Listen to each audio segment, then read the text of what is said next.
Oh, the King's. Yeah. I know. It's like For something omniscient. So thank you so much for coming, Jennilee, Moez, and Sofia. I'm really excited.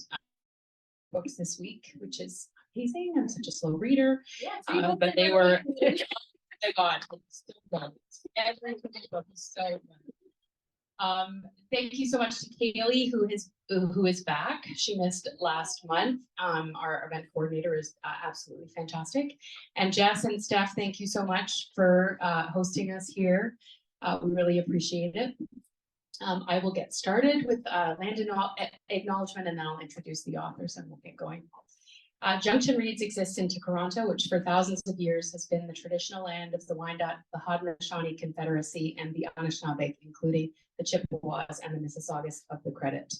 It is still home to many Indigenous peoples from across Turtle Island, and we are very grateful to have the opportunity to work in their on their territory in this community. So we are going to, I'm going to read the biographies of the author. They're going to come up and read, and after the 3 readings, we're going to have just a few minutes break and then come back for the Q&A. So first, Jennilee Austria-Bonifacio is a Toronto-based community worker with youth mentor, Little Manila tour guide, and author. Jennilee spends a lot of time thinking about and celebrating the Filipino community. The extra large font is not helping.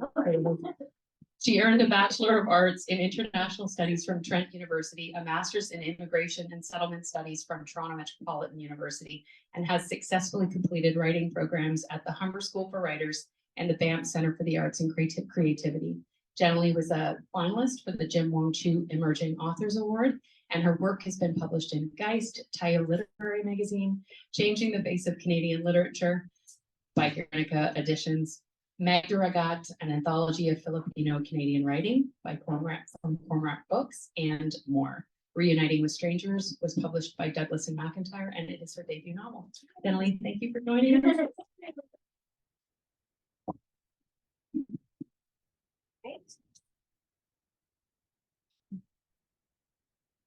Oh boy, this is not Filipino. So you can tell that this is my debut book because I didn't bring it.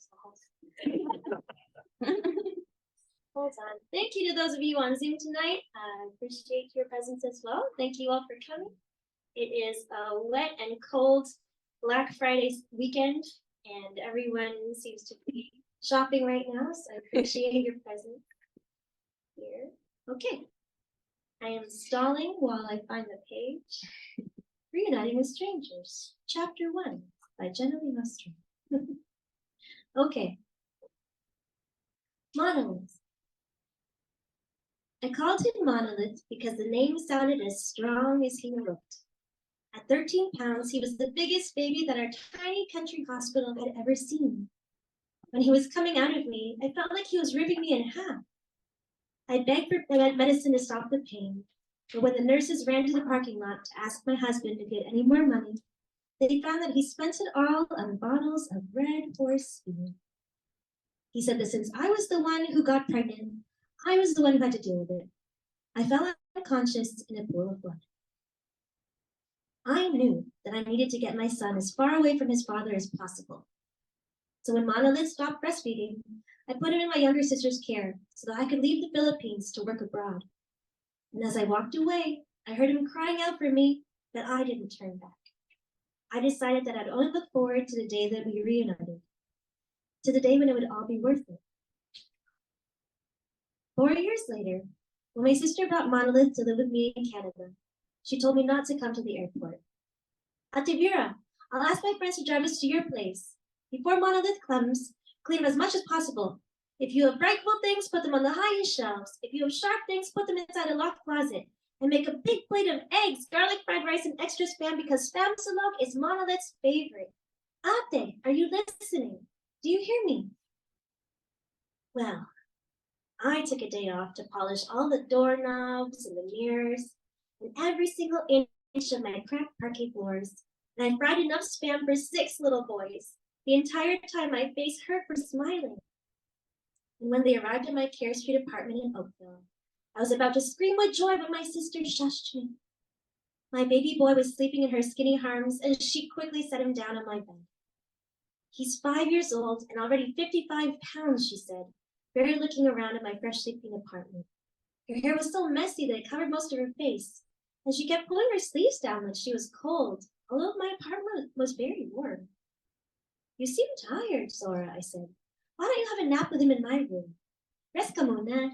We can catch up when you're awake.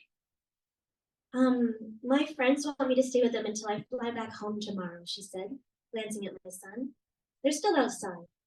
I don't want to keep them waiting. I was so disappointed.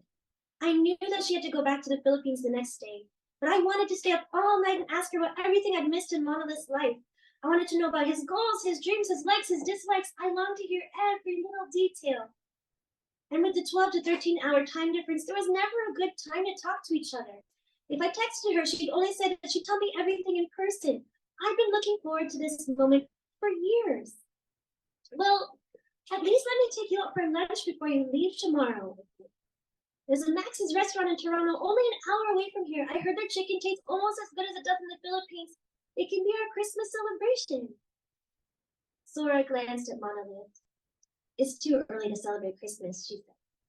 I'll just text you when I get back home.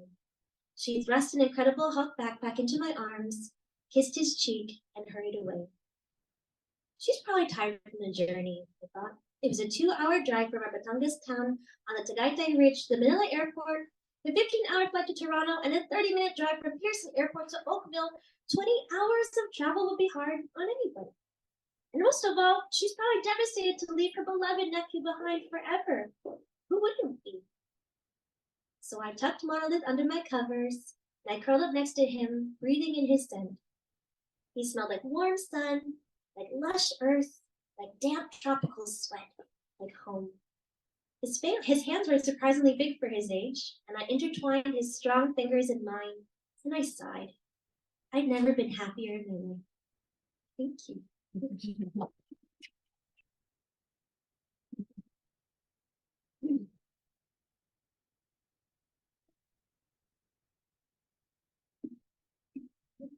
Thank you so much. I have Post-it notes in that, so. It makes it more real. I said to Kaylee, it's like a preview for the Q&A. You come across one of the Post-it notes. Thank you so much. Sofia Mostaghimi, Desperada was such an incredible read. I can't wait to talk about it. But anyway, here we go. Sofia Mostaghimi. So sorry. That's okay. Understood. Okay. Sofia Mostaghimi is a Toronto-based fiction writer and educator born in Sherbrooke, Quebec, to a Quebecois mother and an Iranian father. She grew up in Mississauga, Ontario, where she mastered the art of hanging out in Tim Hortons parking lots.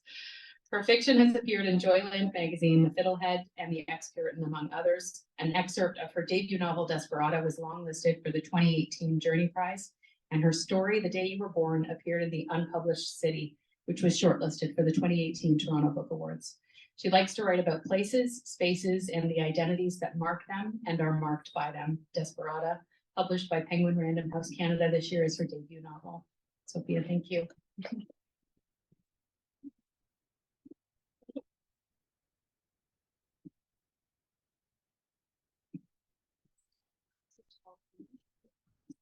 There we go. Okay. Hi, everyone. Thanks for coming out on this rainy November evening. And thanks to everybody joining us on Zoom. I'm going to be reading from Desperada, and I'm going to be reading a section closer to the end. I've been reading a lot from the beginning, and I thought to read a little closer to the end. Really, all you need to know is that it's the story of a young woman whose sister drowned, and she feels responsible for her little sister's death. And she sets out to kind of accidentally at first travel because of her grief, and then through a series of sort of misadventures keeps traveling. And here she is in she's in Istanbul, where she is supposed to meet back up with her older sister, but her older sister's sort of been avoiding her. And she's met this man in a bazaar, and now they're meeting back up again. At 7:15, the English teacher pulled into the hotel driveway, wearing a forest green button-down shirt. He smelled of strong soap overlaid by cologne. I slipped into the passenger seat, and that thin, playful smile of his appeared again. "Where's your sister?" The truth was that I hadn't invited her because I hadn't seen her yet today, despite her promise. "She has a migraine," I said. "Of course. You don't believe that I have a sister?" "Inshallah, I believe everything you say," he said. We set off, merging onto the nearby highway. I slid my leopard print coat off my bare shoulders and waited in this vibrating silence for his touch or gaze. "Can you jump in such clothes?" he finally asked. He meant my mini skirt and my sparkling purple heels from Paris. I touched his arm. "Don't be sexist." He asked if it was sexist to not want me to break my neck. "I've done all kinds of things in these heels," I said. He turned up the radio. "Don't you want to know what they are?" He changed the channel from speaking voices to a woman trilling with passion over a synth pop beat. "Look there," he said. He pointed to shadows running in the field outside my window, packs of wild dogs. It was possible that I was being abducted, that I would lie dead in some forest come morning. I was briefly afraid, but only in the abstract. There was something poetic about the possibility of dying on the anniversary of my little sister's death. "How do you know they're not wolves?" I asked. "Because I know." By the time we turned off the highway onto a dark, narrowing road, we'd driven for over an hour. Our car followed a long line of others headed towards the scent of smoke. Finally, we reached a large clearing already packed with cars. Beyond them, bonfires blazed. I touched the English teacher's leg. He cut the engine. "Listen," he said, "I am not going to sleep with you tonight." He got out of the car. I wasn't. I stammered as I climbed out after him, even though I had been, and I was. The crowd was larger than I had ever seen come out for the celebration in Toronto. Behind us, more cars were pulling in, cutting their engines, mostly Persians, but also others who celebrated Nowruz, some Turks and Azeris and Kurds. Young boys jumped wildly over huge flames, screaming with glee. From several of the fires, that familiar chant could be heard. "Zardi iman az to sarkiyet to azman." My yellow is yours, your red is mine. All that was bad, sick, and yellow would be cast into the fire to be replaced with warmth, energy, and life. "Are you hungry?" asked the English teacher. As he laid his hand on the small of my back, I figured this was a game we were playing. He led me to where kebabs and tomatoes were being grilled on charcoal barbecues and bought a sicha kebab kubide and pita sandwich. The meat was so good. Its juices dripped down my chin, and as the English teacher handed me a napkin, I thought about how I was going to kiss him later. Then I asked him about his wife. "She is the most hardworking person I know." "Is she beautiful?" "The most beautiful woman in the world." Children ran around us like they belonged only to the wind. "Why did you bring me here?" Lit only by the fires, the angular lines of his face were drenched in shadow. "That isn't what you want to know," he said. "You want to know if I'm happy? If my wife makes me happy? Isn't that what you want to know?" The fires crackled, voices swelled. So this really was a game to him. He hadn't meant what he'd said in the car. I felt I was an ember now, glowing. "Well, does she make you happy?" "It is hard at times, of course, but I am a happier man married than unmarried." I wanted to hold his hand. I wanted to lie in the dirt with him and tangle my legs with his while he brought me to that little death. Because she is the most beautiful woman in the world? Because together we are stronger. She is mine and I am hers. That sounds horrible, to belong to somebody like that. "You do not understand," he said. And I hope I never do. I pulled off one shoe, then the other. I started to run. Someone called out to me in Farsi, something that I did not understand, for me to watch out, probably. But I didn't care. As I leapt, I felt another person being with me, and I was terrified we would collide. "Zardi man as to sarkiyet to azman." I screamed as hard as I could. When I landed, though, there was only me.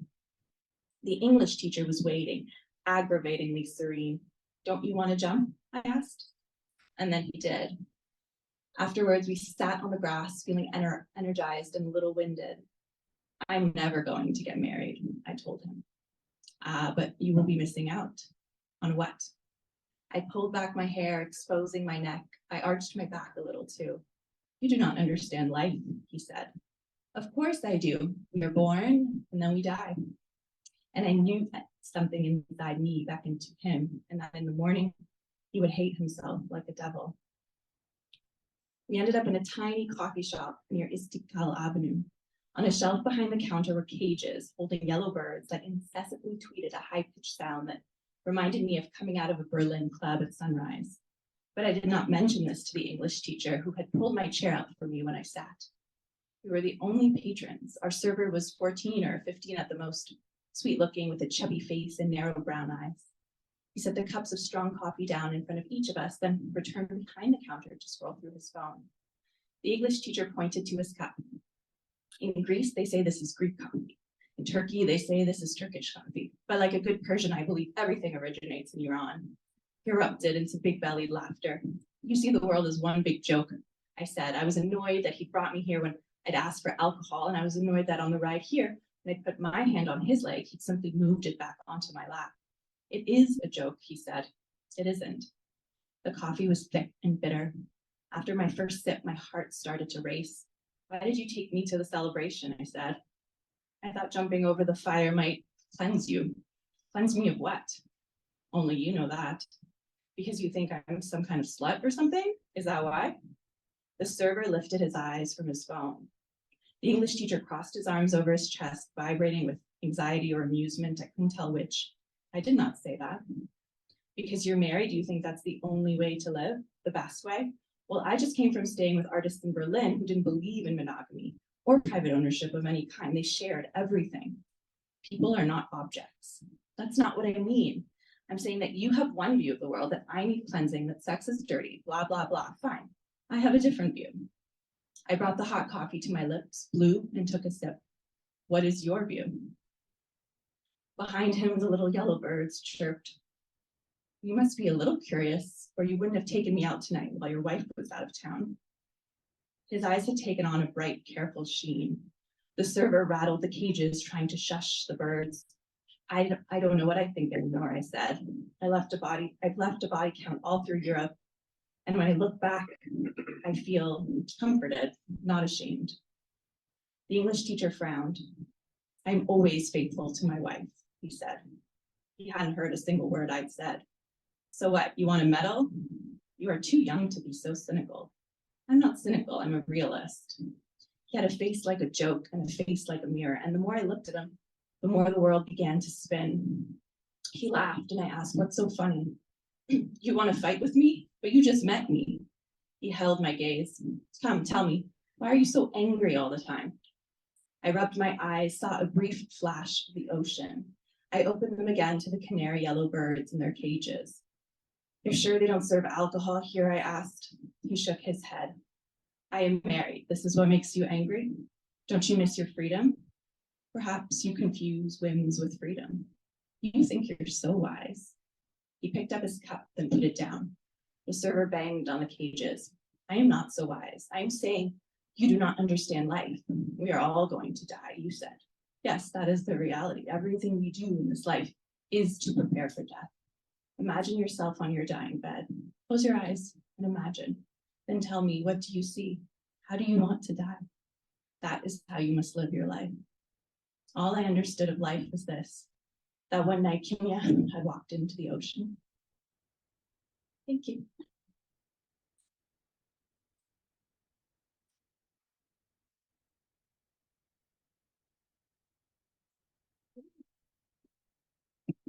Thank you so much.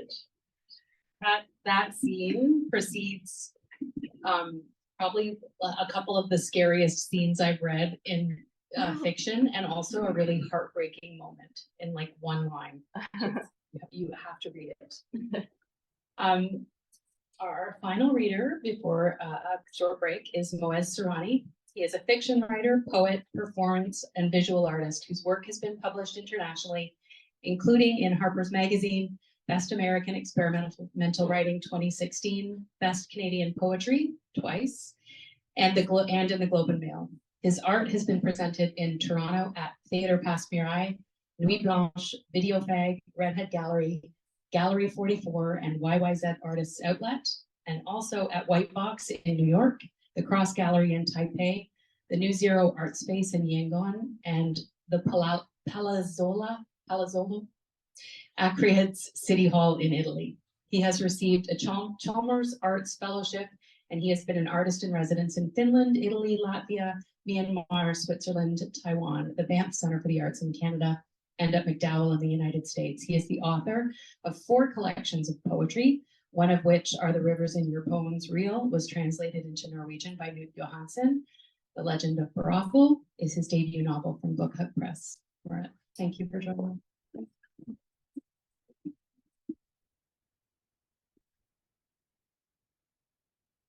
Thank you, everyone. And thank you, people coming in through Zoom. It's very appropriate to be standing here in the history section. This is a history book, but it's a history of a fictional town called Baraffo. And at the core of this book, there's 3 main people who sort of form a triangle. There's the mayor of the town, and she has adopted this orphan in the town named Mazzu. And so Mazzu lives with the mayor, and in the basement of the mayor's house, the boy has a woodworking workshop to kind of pursue his hobby. And so the book begins when, for the first time, in the basement beside the woodworking workshop, there's an empty jail cell, and for the first time, there's somebody in that cell. So that's the start of the book. And the mayor's kind of asked the boy, this is a temporary thing, and don't involve yourself with this guy. Just kind of. So I'll read from the beginning of the book.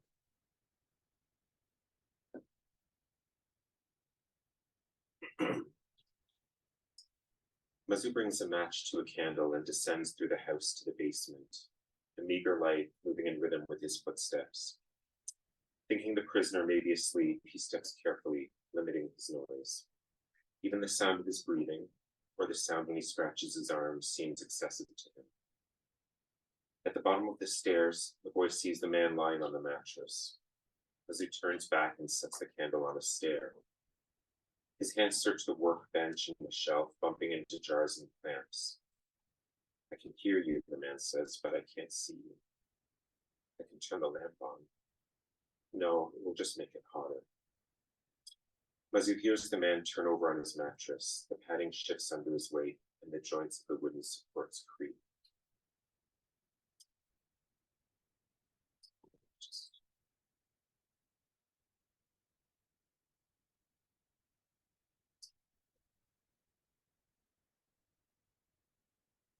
What have you done? The boy asks. Why are you here? Babello paces, stretching his arms above his head.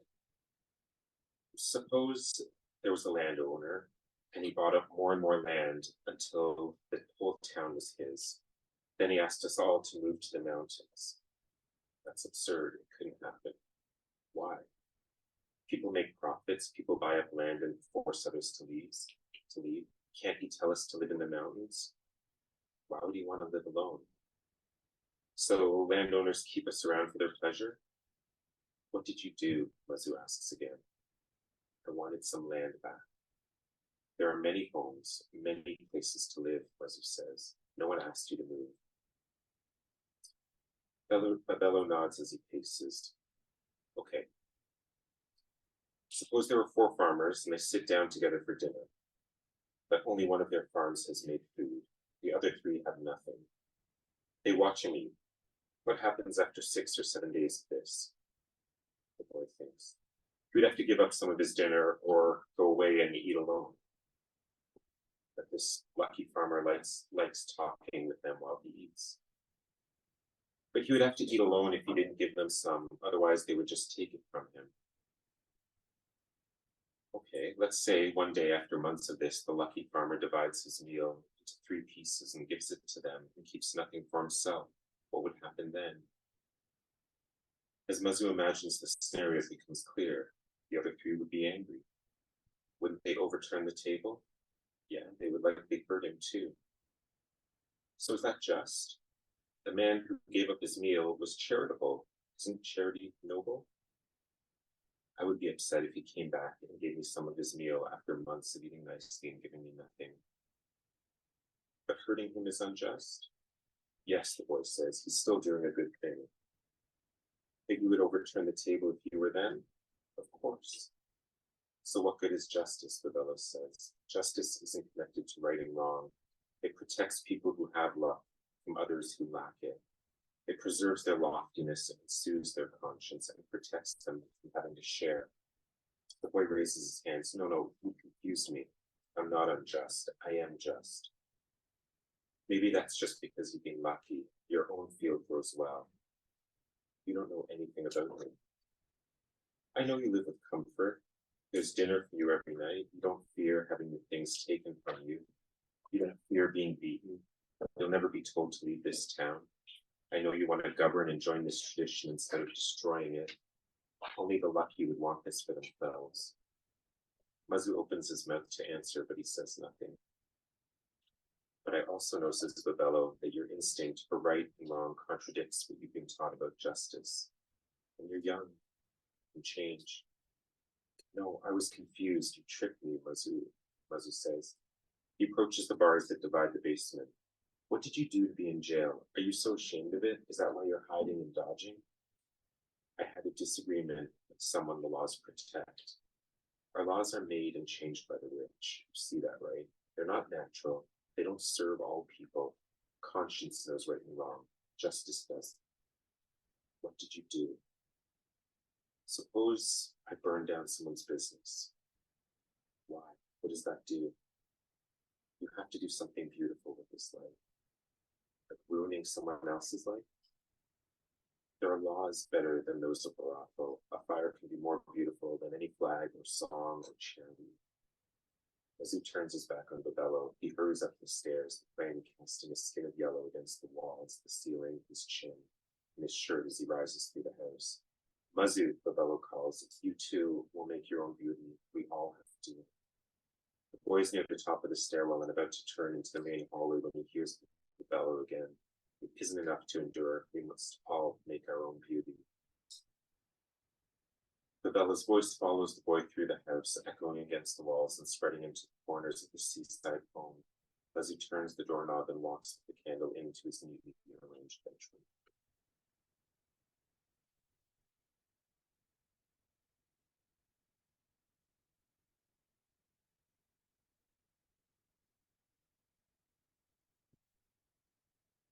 Thank you so much. It's beautiful. The whole book is beautiful. So we're going to take a few minutes just to kind of mingle and people can say hi to friends and chat before we come back for a Q&A. But there are currently, I think there's 5 people in the Zoom who have the opportunity to win one of these book packs. But there's only 3 people here who can win. So if you want to buy a raffle ticket, all of the money goes to the authors, but you can win a copy of The Damages. Jen Scott was with us a couple of weeks ago. A copy of Suzette Meyer's Sleeping Car Porter and a copy of Lucy Black's The Brickworks. And then, or a pack of all of our November, courtesy of the publishers, or a Type Books pack, a tote bag, or one of their t-shirts. You can get it in any size. There you go. That's it. We're gonna take a break. We'll come back. Thank Get on.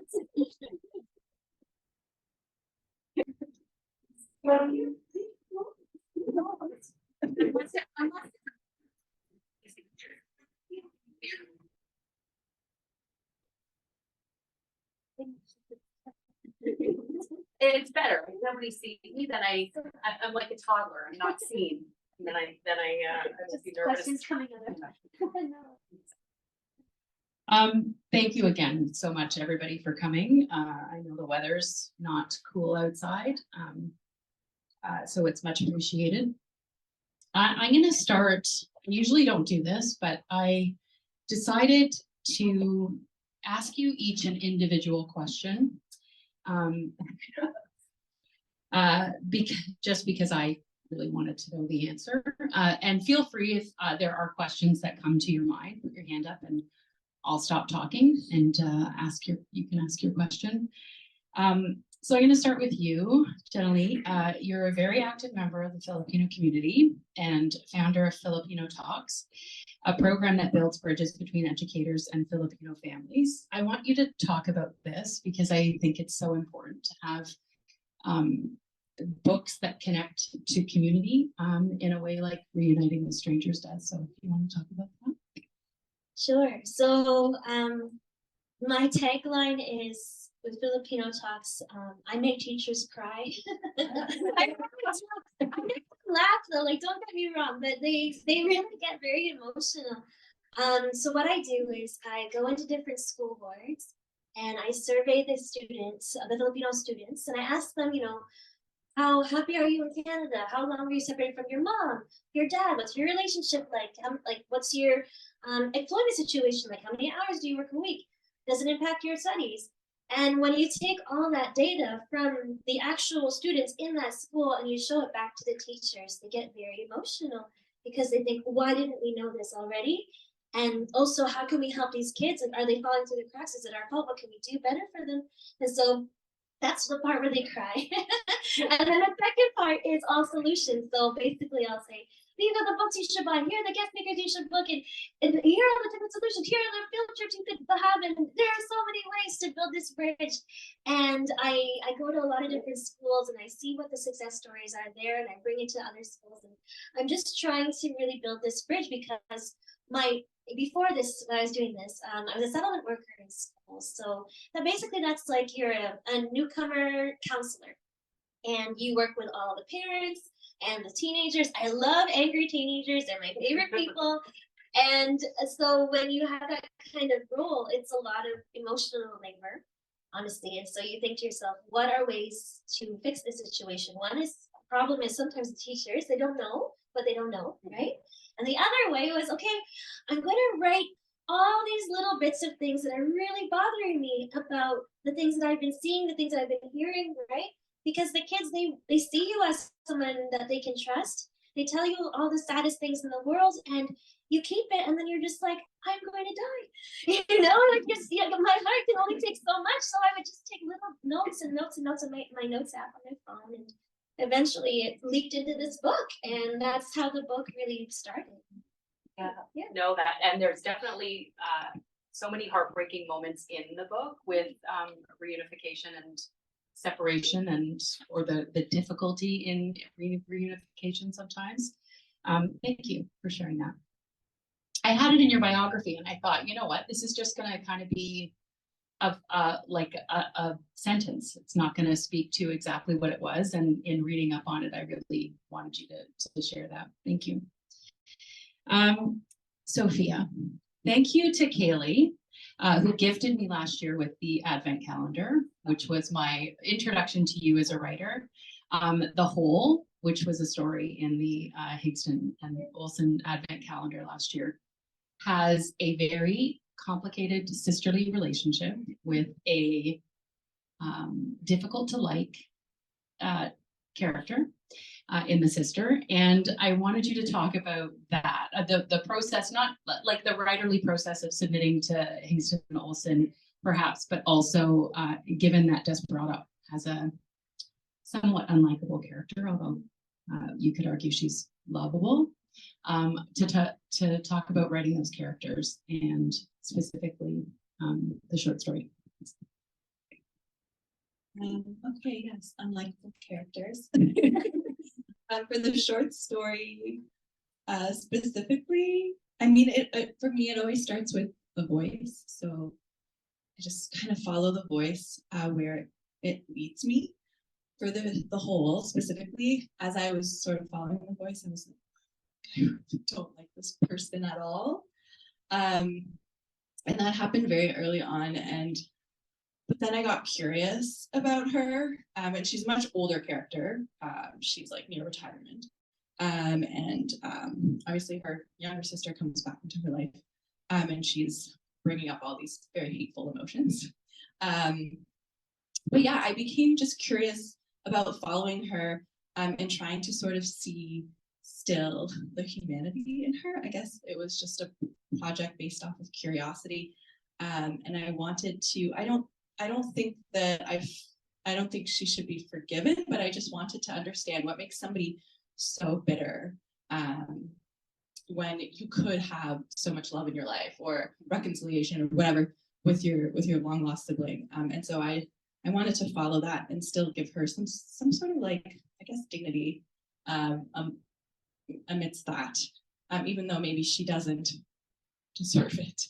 And then for Kora, well, the main character in my novel, it was just, I think where sometimes her unlikability comes from is she just keeps making horrible decisions. But I think that that's like very common in your 20s in general.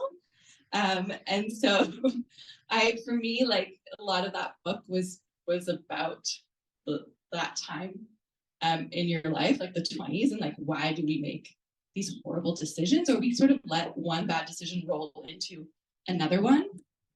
And so I followed them, hoping that she would start making better decisions. And so yes, again, maybe just another project of curiosity on my end. Yeah. And what's interesting is the older sister is completely the opposite of the older sister in the whole, in that she is so beautifully forgiving and nurturing. Yeah. Moez. So we talked about, or I mentioned in your biography, the performance art, and you are currently working on Heresies, a collaboration with Canadian artist Nina Leo and a group of international perfumers to produce a line of custom scents that operate as lyric poems and express diverse and suppressed subjectivities. I really want to hear about this. So when I read it, again, it's the same. I just did not want to include that in your biography because there's just so much more to it. So it was about 2014, I started doing some research. I was very curious about military operation names and how countries name the violence that they're going to do, especially democratic countries, because you need the population to have buy-in to the violence you're going to do to another country. Otherwise, potentially you won't get elected anymore. So it's this funny place where like you kind of need the language to have some like twist to it, where you make people feel good, but you know that you're also doing violence. So I was doing a lot of research about naming, and while I was doing that, one of my best friends, Nina Leo, we were chatting, and I got to the point where I lost faith in names, because I was reading like thousands of military operation names. The scope of it was way bigger than I thought it would be, to the extent that there's a military operation somewhere in the world every 6 days. There's a new, and the names are always like very noble. They're like, so like Enduring Freedom, which is the American operation in Iraq, is a very typical name where it sounds great. Nobody here would be against Enduring Freedom. Like that is something that we would all be like, I love that. And then you look at what it actually means, and it's a court. So I lost faith in names, and I lost faith in, I started to almost get the sense that a name actually inhibits understanding. It doesn't help you gain understanding. And so I was chatting with Nina one night, and I was saying like, how would we refer to a place without using the name? You know, is there a way where we can actually just like refer to a place? And her idea was to use scent, because one, scent can't really be infused with general knowledge. So it can't, in a way, it's super personal. It's based on your experiences, your memories, and because of that, it is like really idiosyncratic. And we were looking specifically for places that carry a stigma. So Hiroshima is one of the places that we looked at, and we found a perfumer based in Hiroshima, and we just told her what we wanted was completely don't worry at all about like Hiroshima, the objective version, like what the city is supposed to mean. Just almost like purely subjective. What does this city mean to you? And try to use scent as a way to express that.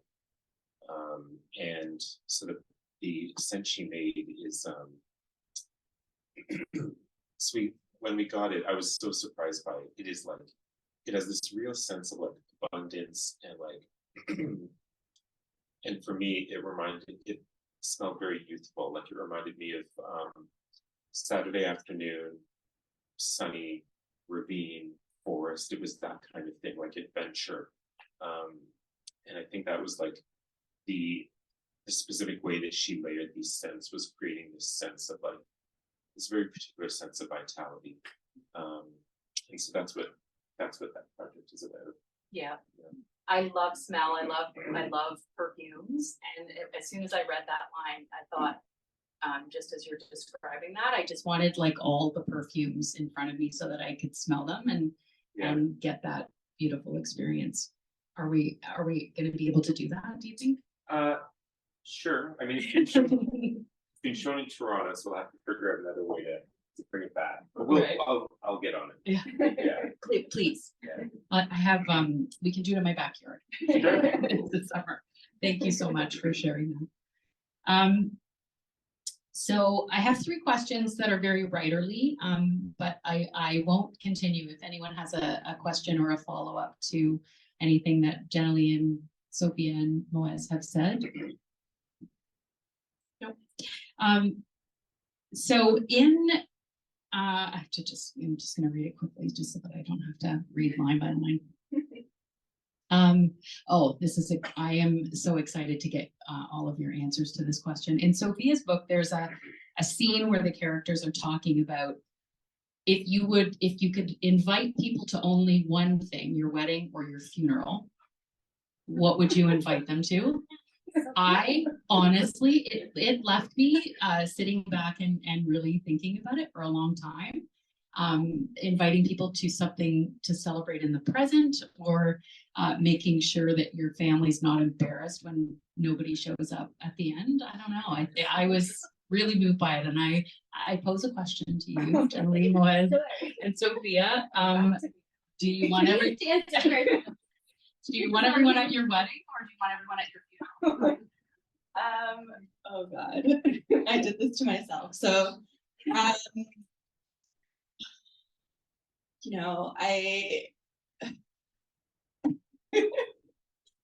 think I'm gonna go with the dark option. Funeral. There's lots of other opportunities to celebrate, and I'm just not like a wedding person. Having had one. I know from experience. Yes. Who's next? No, you don't know those. So I am married, and at my wedding there were 20 people. Yeah, so that's one half of the answer. But what I would also say is that like I also don't need like I want everyone to have a great time. So only come to my funeral if you think it'll be fun, or you think like you'll meet someone fun, or you'll meet someone interesting, or like I don't know. But I just kind of want everyone to like enjoy their life, enjoy every day, and that would be my wish for people. Okay. Have you been to a fun funeral? I've been with like I don't know, maybe there'll be some interesting people, and you're like, it'd be nice to see that person there. I haven't seen him in so long. I think funerals are weirdly fun. I don't know how people, if it's just horrible Scottish people, but they're Yeah. Oh my goodness. Okay, well, I guess this is my husband in the front row. So I mean, I'm on team winning. Because honestly, like it's if the weddings were not so expensive, I think we would have had bigger weddings. Right? Like how many people were at ours? It was mostly your family. Yeah, it was here with us, and we took over a restaurant, and we couldn't afford more than that, and it was over by 4 p.m. Yeah. And then we got Vietnamese. I mean, it was very, I feel like, yeah, if weddings were cheaper, I would definitely want more people there, just only for the singing and the dancing part. I mean, sometimes it feels inappropriate to sing and dance at a funeral, unless you're Filipino, not so weird. Karaoke all the time. We like partying. Also, our funerals last like how many days? It's 4 days, 9, but then there's more. There's like after the 40, and then we do a novenas, and there's rosaries, and it takes a long time. Yeah. And it feels a bit like a party as well, but I'm still on team wedding. Yeah. Let's do it again. Yeah. I know it actually made me think so much because I think I decided that I didn't want a funeral, but then this question came up and I thought, oh, maybe I do want a funeral just for my family, just so my family can go, oh, people liked her. Like I don't like she spent her whole life feeling unlikable, but look, people showed up. I don't know, it's funny. So I want to talk about structure. Jennilee, in your book, it's structured as short stories. Each one of them are self-contained, and there is a story throughout. But some of them are email exchanges. That's a truly sad and heartbreaking story, that one. One of them is advice to a caregiver, and another one is a to-do list. So I want to talk about structure. Moez, yours is traditionally structured in 4 parts, but the perspectives changed just throughout the novel, sometimes without any indication other than the little swirly thing to tell the reader. And Sofia, yours is structured in cities. We're taken on this journey with Kora around the world and with her experiences. So I want to talk about writing and structuring and how that came to be for each of your books. Start from here. Yeah. So I think for me, the main structural thing in my book is that there's a 2-page kind of like opening frame of the novel. And the opening frame is kind of saying what the town of Baraffo is now, and the kind of the outlandish traits of the town, and like one of the big holidays that the town celebrates. And then the story itself is looking at like how that tradition was generated. So like the novel can be like the day-to-day life, and then the opening frame is like how life becomes history. And I enjoyed that, the fact that like I'm going forward in the book writing about these characters, but there's like a funny irony or tension, because you can see that like the process of going from life to history is not like one-to-one. Like there's like weird forces at play, and I was kind of interested in that, how the one goes to the other and what gets lost, and what and how that conversion happens. Yeah, for me, the structure is by city. And it sort of, it kind of happened organically, I guess. I knew she was going to travel, and I actually wrote this book. I did something I never thought I would do, which was write it completely like out of chronology. So I wrote, the scene I read from actually is one of the first scenes I wrote in the entire book. And I also, the last section, I wrote second.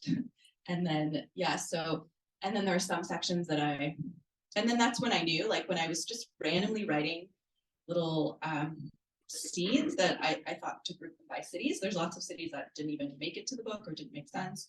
And then it allowed me to just write in this very chaotic way that I found really stressful. And I wish I did not have to do, but it seemed to be how the book wanted to be written. So it was just useful for me in that way. And then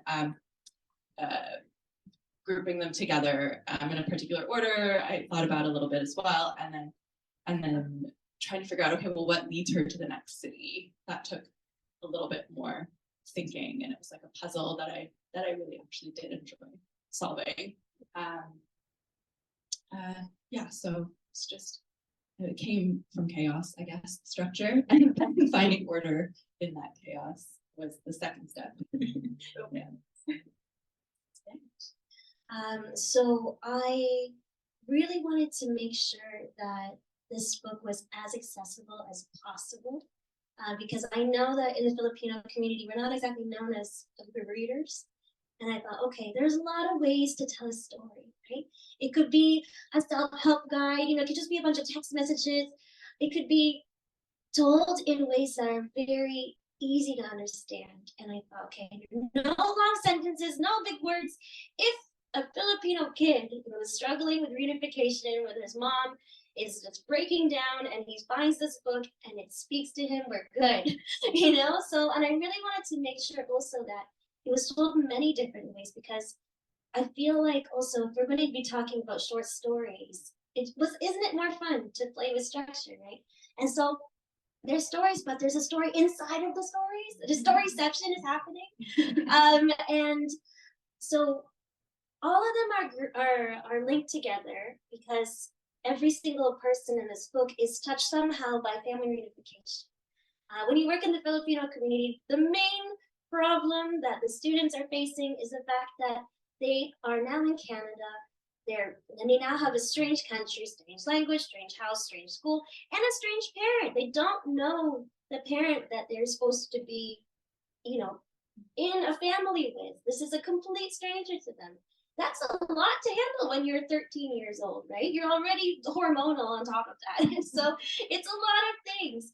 And so when I was looking at all the ways that we experience reunification, it's not just moms and kids, right? It's also the spouses. It's also the grandfather who's left behind and everyone else has left for Canada. And now he needs a caregiver. Who's going to take care of this poor old man in the mountains?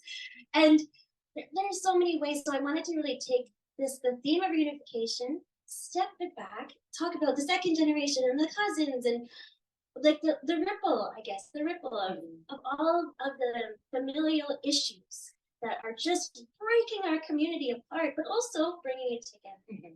Yeah. The story, the husband and wife story, The cruise ship. Yeah. I mean, all of the stories are both heartbreaking and heartwarming in their way, but that one I was just like, it was written, his resume is revised throughout the story. And I just thought it was so sad. It was like, talk about unlikable characters, the wife. But then again, it like I don't understand the complexities of her experience. It was great. Thank you.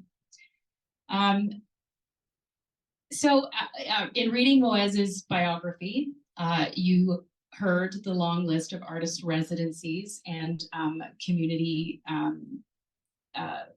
writer community things that you participate in, and I want to talk about that. That's part of the reason why Kaylee and I do Junction Reads, is that we wanted to build a community of writers in the Junction, which happened to have lots of writers 10 years ago, but nowhere to go. So I wanted to talk to you about community and how important it is as a writer, as a participant in the diaspora, and how it impacts your writing.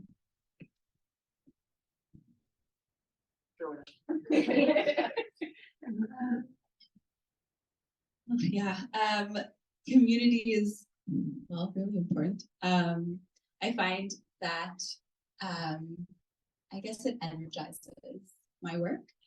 Obviously, writing is often a solitary activity, not always, but it can be can get a bit lonely, and to be in your head also for that long can be dangerous too. So I find, for me, yeah, it's just it's very energizing to be able to talk with other writers and talk with people that are kind of thinking about the same things or struggling with the same juggling of artistic life and regular life, and for instance, I did a writing residency in July. Well, it was actually an artist residency. It was all types of artists on Toronto Island at the Artscape there, and it was just amazing. It just reminded me I was in a bit of a rut, and to be honest, I didn't get much work done while I was there. But when I got back is when the work really began, and I felt really inspired. So yeah, I feel like it's just awesome to get to interact with other writers.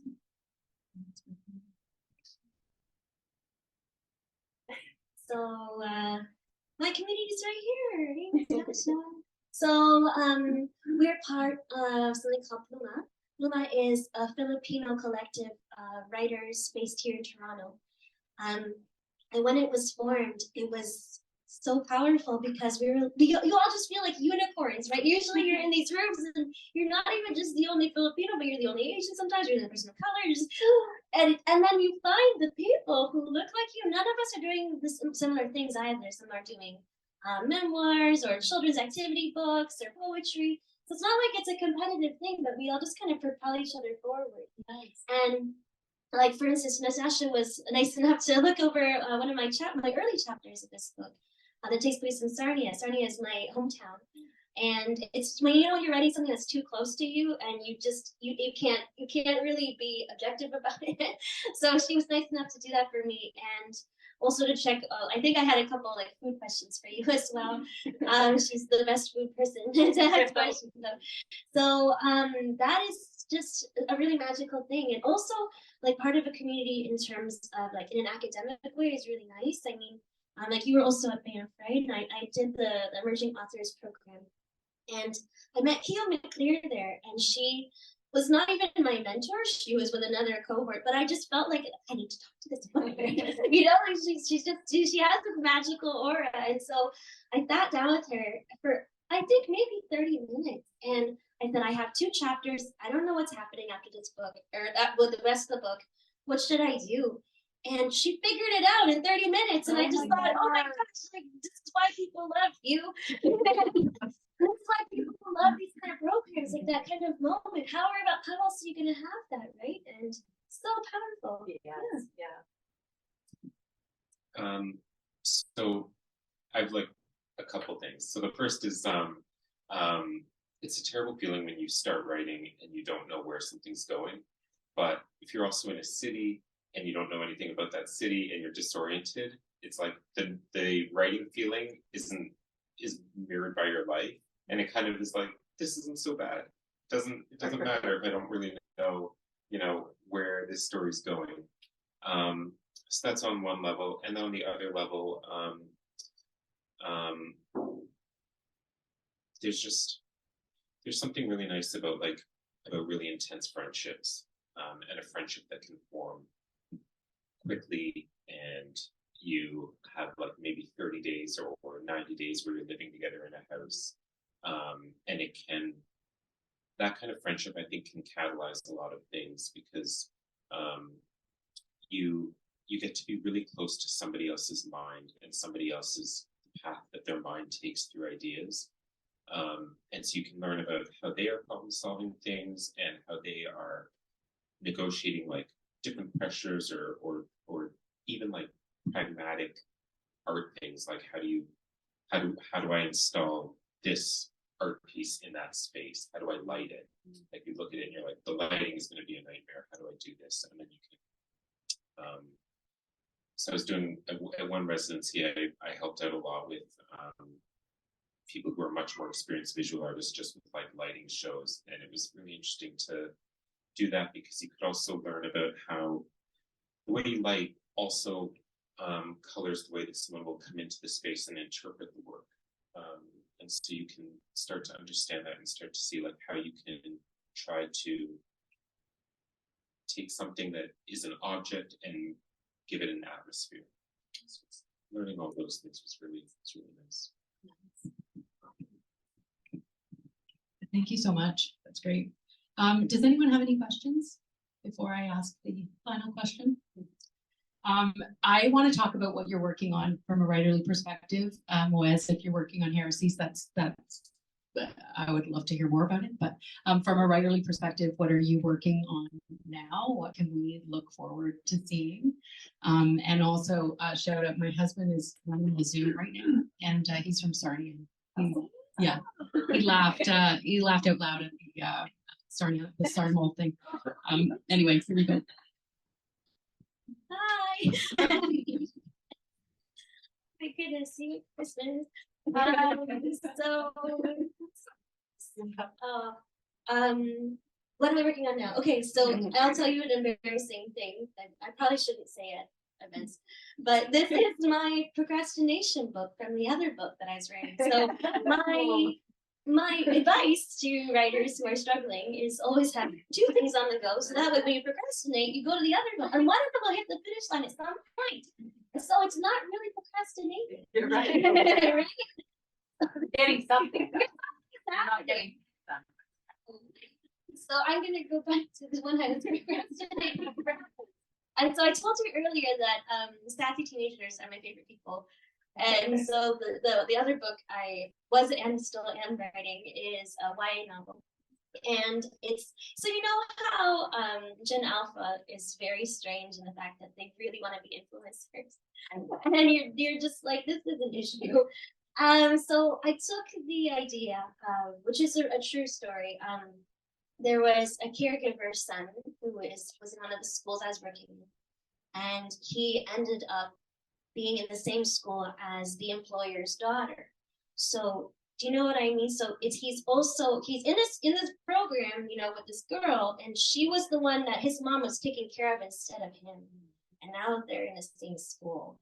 And that's very strange. And are they going to be friends? And so the influencer thing comes about because he starts breaking into her house to film vlogs about his great Canadian life, like 5 things about the Canadian kitchen that just makes sense, you know. And he's like looking in their food, and he's like showing people what a Canadian house looks like, pretending that it's his, because he can't show his real house because no one wants to see a basement underneath. It's not nice.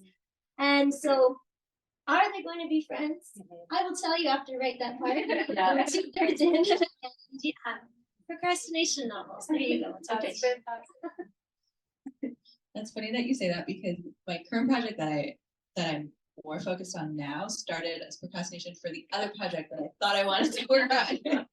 So yeah, I did start something new, but it's a little bit early to talk about. But yeah, I'm gonna be exploring, I guess, the other side of my identity, which is the French Canadian side, which is a very chaotic side. Yeah, so that's all I'll say about it. But yes, I am working on something new. So that's gonna feed the chaos for this novel. Yes, exactly. Because you had a lot of chaos in writing the first draft of Desperada. Oh yeah, Yeah, like the chaos of my life. I don't want to jinx the next novel by mentioning what happened with the first novel. Yeah, my house caught fire while I was pregnant, while I was trying to finish the book. That's a story. But I got it done, and my daughter is 2.5. And we're back in the house. Yeah. Yes. Babello let it. That was one of my guys doing. The arson. So right now the main thing I'm teaching at BAMP online right now. So that's the main thing that I'm up to right now. But the kind of the main literary thing was I had this idea for a project, and often when I'll think of something, but I don't know if it'll work, but I tried it anyway. And so it's called The First 1,000 Questions. And I just wrote down all the questions that my daughter asked. My daughter's now 3.5, and I wrote down all the questions she asked until I got to 1,000. And I sent it off to chapbook publisher, so it'll be published in May. But it's really it's different from what I thought it would be. I thought there would be I thought it would be interesting because there'd be a lot of almost philosophical questions, like why is the sky blue?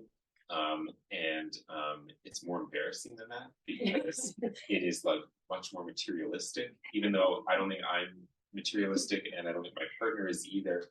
But my daughter is very much into knowing where everything comes from. So her pajamas, she's like Joe Fresh. And then there's even one question that is a one-word sentence where she just says Aritzia. But there's other little so things often you can see. I like it because I feel like I can see how her mind is working and what she's grappling with. So one of the first sets of questions, she just wanted to know the name of everything. So she'd be like, this, this, this, this. So like obvious parts of the body. And then later on, she realizes that like, wait a second. So like, even like this has a name, you know, and like, this is like, it's not anything. Like, why is it? And then she's like, and this? And it's like all those junctures have a name. And then we were going for a walk one day and she started pointing at like trees. And I could see her be like, oh my gosh, each tree has a different name. They're not all just tree. So it was like things like that where it was interesting to see how she was kind of like how her brain was growing and how she was like comprehending the world. And do you answer the questions or they? I give like the reference what she's asking. Yeah. For. So like she says like, what's this called? It's like she asked it about the eyebrow like 3 times. Yeah. Yeah. And then like she's like, what's this one? Yeah. Eyelash. That is fantastic. Thank you so much for coming. Thank you for reading for us, and thank you for indulging my Q&A, my Q&A module. I really appreciate it. Thank you guys for coming. We're gonna do the raffle. Kaylee's looking at me because when we do this online, I'm like, thanks for coming, see you later, bye. And then we don't do the raffle. So we're gonna do the raffle, and this is gonna be exciting because somebody might win 2 things.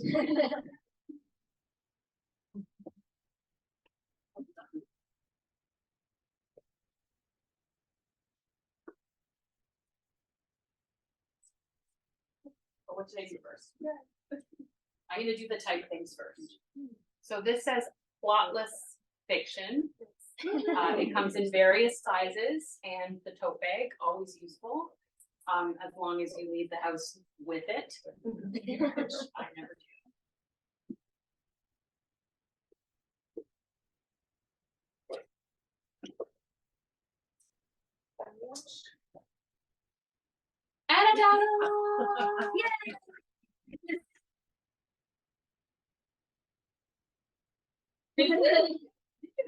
She had the feeling.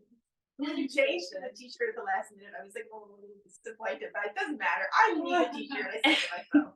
I don't know why I do that. Well, you know what? Like, in the spirit of that white elephant Christmas thing, maybe somebody will trade. Yeah. Maybe somebody wants the t-shirt and the tote bag and will reject openly. Not the really like offer. Fearlessly. Yeah. Like this better when you do it on. I feel so nervous. Scott, Patty, you won. Thank you for joining us today. Thank you so much for supporting all of the events. He's been incredibly generous. I just wanted to say that.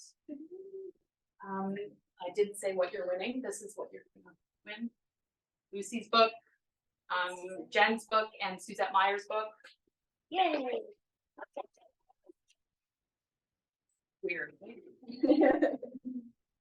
Last one. Okay, so this is for all the books. This is for the November books.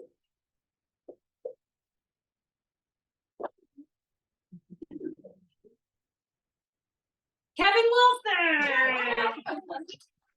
You're too soft for them. But we can barter with Anna. Great. There you go. Thank you so much. That's it. That's it. Thank you. Yeah.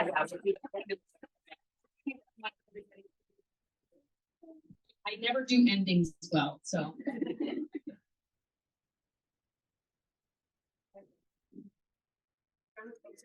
Yeah.